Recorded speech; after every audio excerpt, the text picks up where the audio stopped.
This car is very well engineered, but it makes it extremely difficult to work out how to get stuff off.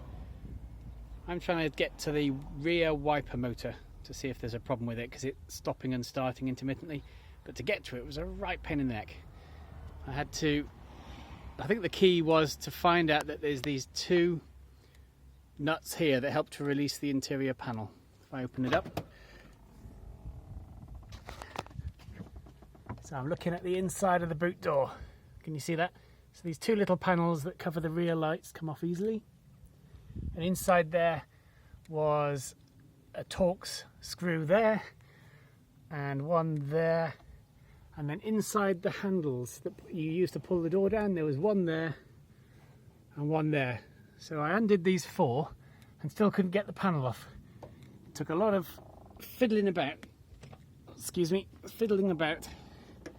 to work out that this little panel comes off, it just unpops, and it reveals the two Torx screws, larger Torx screws there.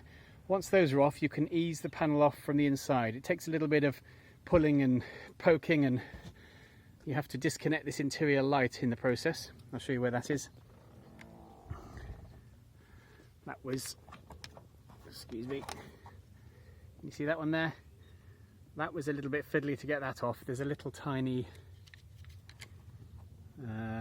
does that focus? Not quite. There's a little tiny pin you have to push in to release the cable from that.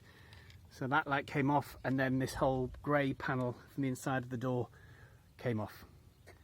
And I hope that helps you.